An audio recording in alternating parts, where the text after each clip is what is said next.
Welcome to my channel tasty cook at home. आज मैं बनाऊंगी रुई से भी नरम super soft spongy bakery style Iyengar pineapple cake. तो आज हम लोग आयंगर बेकरी वाला केक घर पर बनाएंगे। हम इसमें ना ही बटर का इस्तेमाल करेंगे, ना ही कंडेंस मिल्क और ना ही ओवन। और इस केक की सबसे खास बात है कि ये केक एकदम रुई की तरह सॉफ्ट बनती है। मैं आपको सिर्फ बोल ही नहीं रही हूँ, इसे मैं दबा कर भी दिखा रही हूँ। तो ये देखिए। तो चलिए देर किस बात की, रेसिपी शुरू करते हैं। तो super soft Iyengar bakery style cake बनाने के लिए हम यहाँ पे सबसे पहले अपने देसी ओवन को प्रीहीट कर लेंगे। तो सबसे पहले मैंने यहाँ पे एक बड़ा कढ़ाई ले लिया। इस कढ़ाई में मैं नमक डालूंगी। मैं जब भी बेकिंग करती हूँ ना, इसी नमक का इस्तेमाल करती हूँ, पर आप इसकी जगह नॉर्मल वाला नमक भी इस्तेमाल कर सकते हो। मैंने यहाँ पे हाफ केजी इतना नमक ली है। तो इस तरह से मैं बराबर से नमक को फैला दूंगी पहले।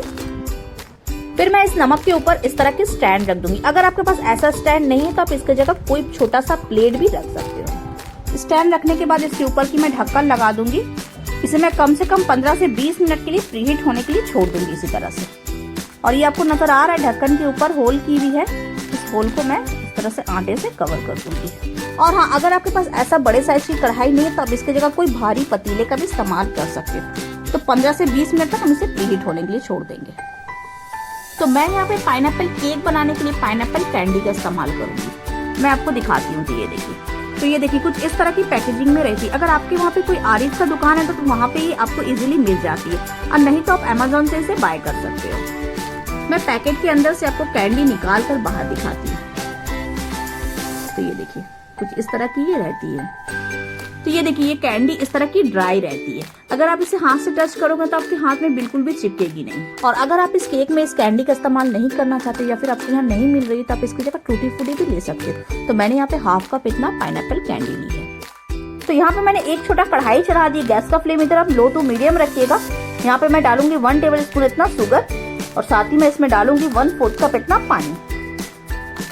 अब हम यहाँ पे शुगर को पानी में घुलने तक पकानी। जैसे शुगर अच्छे से घुल जाएगी पानी में, फिर मैं आपको दिखाती हूँ। तो आप देख रहे चीनी हमारा अच्छे से पानी में घुल गई है। अब मैं इसमें डाल दूंगी पाइनएप्पल कैंडी।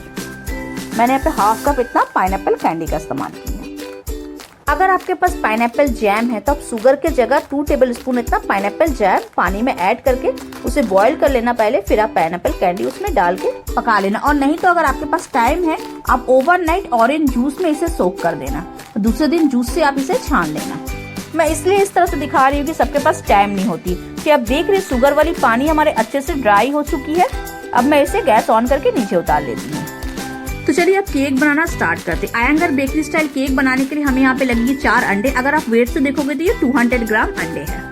मैंने यहाँ पे मीडियम साइज की अंडे ली। आप केक की बैटर बनाते वक्त थोड़े बड़े साइज की बोल या फिर कोई बड़ा कटोरी ले। इसी के साथ मैं इसमें डालूंगी हाफ कप शुगर। आपको इस केक बनाने में लगेगी होल शुगर। आप यहाँ पे पाउडर शुगर का बिल्कुल भी इस्तेमाल नहीं करेंगे, होल शुगर का ही इस्तेमाल करेंगे। और चीनी के बाद ही मैं इसमें डालूंगी 3 टेबल स्पून इतना पानी। 1 टेबल स्पून, 2 टेबल स्पून और ये 3 टेबल स्पून।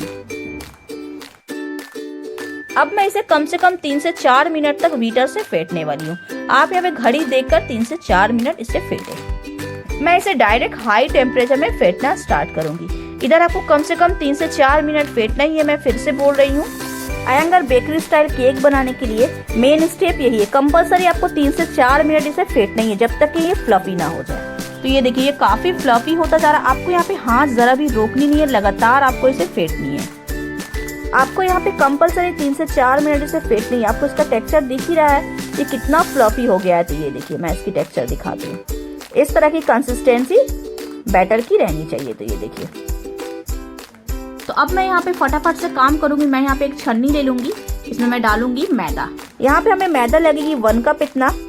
1/8 टीस्पून इतना मैं इसमें डालूंगी सॉल्ट या फिर पिंच ऑफ सॉल्ट। और इसके साथ ही में मैं ½ टीस्पून इतना बेकिंग पाउडर डालूंगी। अब इन तीनों ड्राई इंग्रेडिएंट को मैं अच्छे से छान लूंगी। सारे ड्राई इंग्रेडिएंट को छान लेने के बाद अब मैं इसमें डालूंगी 3 टेबल स्पून इतना वेजिटेबल ऑयल। मैंने यहाँ पे सनफ्लावर ऑयल का इस्तेमाल की है। स्टार्टिंग में आपने देखा ना, मैंने पानी भी 3 टेबल स्पून इतना ही ली थी और हमें ऑयल भी लगेगी 3 टेबल स्पून इतना। और साथ ही मैं इसमें पाइनएप्पल एसेंस डालूंगी 1 टीस्पून इतना। मैं यहाँ पे पाइनएप्पल केक बना रही हूँ, इसलिए मैं इसमें पाइनएप्पल एसेंस का इस्तेमाल किया 1 टीस्पून इतना। और साथ ही मैं 1 टीस्पून इतना वनीला एसेंस डालूंगी। अगर आपके पास वैनिला एसेंस नहीं तो आप इसे स्किप कर सकते हैं, पर पाइनएप्पल एसेंस आपको डालनी पड़ेगी। और साथ ही मैं इसमें डालूंगी कलर के लिए 3 से 4 ड्रॉप्स येलो फूड कलर। अगर आप सिर्फ पाइनएप्पल एसेंस डाल रहे हो तो 2 TSP इतना पाइनएप्पल एसेंस डालना, और वैनिला एसेंस साथ में डाल रहे हो तो 1 TSP प्लस 1 TSP करके डालना। अब मैं इसे फिर से 1 मिनट तक बीट कर लूंगी अच्छे से। आपको इसे ज्यादा देर बीट नहीं करनी है, सिर्फ 1 मिनट तक हम इसे बीट करेंगे। स्पैचुला से मैं साइड क्लीन कर दूंगी, फिर से मैं इसे कुछ सेकंड के लिए बीट कर लूंगी। तो 1 मिनट हो गई। आपको मैं इसकी कंसिस्टेंसी दिखाती हूँ। तो ये देखिए इस तरह की रिबन कंसिस्टेंसी की आपकी केक की बैटर रहनी चाहिए। अब मैं इसे साइड में रख देती हूँ। और इधर जो मैंने पाइनएप्पल कैंडी को सिरप में पकाई थी, ये पाइनएप्पल कैंडी मैं ले ली, उसमें मैं डाल दूंगी 2 टेबलस्पून इतना मैदा। मैदा डालने के बाद इसे मैं अच्छे से मिक्स कर दूंगी। आप यहाँ पे पाइनएप्पल कैंडी या फिर टूटी फूटी का इस्तेमाल कर सकते हो। अगर आप टूटी फूटी ले रहे हो तो आप टूटी फूटी में 2 टेबलस्पून इतना मैदा डाल देना। मैदा डालने से क्या होती है ना, केक की नीचे जाकर ये बैठेगी। तो इसे मैंने अच्छे से मिक्स कर दी। अब मैं इसे साइड में रख देती हूँ। इधर मैं केक बेक करने के लिए 6 इंच की केक टिन ले ली है। मैंने इसमें पहले से ही बटर पेपर लगा कर रखी है। आप देख रहे हो इसके साइड में भी मैंने बटर पेपर लगा कर रखी है। मैंने इसके साइड में इसलिए लगा कर रखी है, जब हम लोग केक बेक होने के बाद केक डिमोल्ड करते हैं ना, तो कैंडी की वजह से केक टूट सकती है। तो इस तरह से आप इसकी साइड में भी बटर पेपर लगा लें। अब मैं इसे साइड में रख देती हूँ। और इधर मैंने केक वाली बैटर ले ली है। अब इस बैटर के अंदर पाइनएप्पल कैंडी में डाल दूंगी। इस तरह से आप मिला दें। फिर केक मोल्ड के अंदर ये बैटर मैं इसमें डाल दूंगी। सारे बैटर डाल देने के बाद अब इस तरह से स्पैचुला से इसे चिकना कर दे ताकि इसकी शेप ना बिगड़े। तो चलिए 8 मिनट हो गई हमारे देसी ओवन प्रीहीट होते हुए। अब मैं इस केक मोल्ड को देसी ओवन के अंदर रख देती हूँ। तो ढक्कन हटा देती हूँ और इधर मैं ये केक मोल्ड को इसके अंदर रख दूंगी। इधर आप गैस का फ्लेम मीडियम टू लो रखिएगा।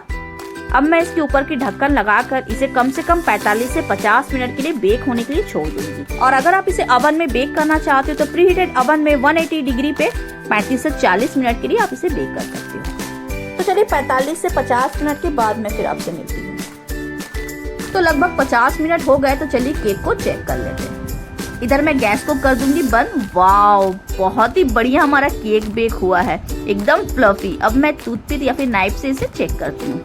तो ये देखिए, अब देख रहे हो टूथपिक हमारा बिल्कुल क्लीन आई है। अब मैं इसे इस कढ़ाई के अंदर से निकाल लूंगी। तो अब मैं इसे इसी तरह से छोड़ दूंगी ठंडा होने के लिए। जब ये ठंडा हो जाएगा फिर मैं इसे मोल्ड से निकाल लूंगी। तो चलिए केक हो गई हमारी ठंडी। अब मैं इसे मोल्ड से निकाल के इसके चारों तरफ से बटर पेपर हटा देती हूँ। ये देखिए, आप इसका कलर और टेक्सचर देखिए, बहुत ही सॉफ्ट और स्पॉन्जी हमारी ये केक बनी है। अब मैं इसे कट कर लेती हूँ। यहाँ पे मैं इसे काटने के लिए ले लूंगी एक तेज नाइफ। आप मेरे काटने से ही समझ सकते हैं एकदम सॉफ्ट, स्पॉन्जी और फ्लफी हमारी केक बनी है। आप यहाँ पे इसे अपने मन चाहे पीसेस में कट कर सकते हो, पर मैं यहाँ पे ब्रिटानिया केक की तरह कट कर रही हूँ। आपको मेरी काटने से ही समझ में आता होगा कि केक हमारा कितना सॉफ्ट और स्पॉन्जी बनी है। और अगर आपको इसकी नीचे की ऊपर की थोड़ा कलर डार्क करनी है तो आप लास्ट में 5 से 6 मिनट तक फ्लेम को थोड़ा बढ़ाकर बेक कर लेना। फिर आपकी ऊपर नीचे साइड की कलर हो जाएगी डार्क। तो कैसी लगी गाइस हमारी ये रेसिपी, हमें कमेंट बॉक्स में जरूर बताइएगा। मैं आपको इसकी एक पीसेस उठाकर दिखाती हूँ इसकी सॉफ्टनेस। तो ये देखिए, आप इसे एक बार इस तरह से दबा कर देख लो, एकदम रुई जैसा सॉफ्ट है। मैं जानती हूँ आप एक बार इसे बनाओगे ना तो आपको बहुत पसंद आएगी। तो आप हमारी ये वीडियो देखने के बाद लास्ट में मुझे जरूर बताइएगा हमारी ये रेसिपी आपको कैसी लगी। वीडियो पसंद आती है तो लाइक शेयर सब्सक्राइब कीजिएगा। फिर मिलते हैं एक और नई रेसिपी के साथ। तब तक के लिए टेक केयर।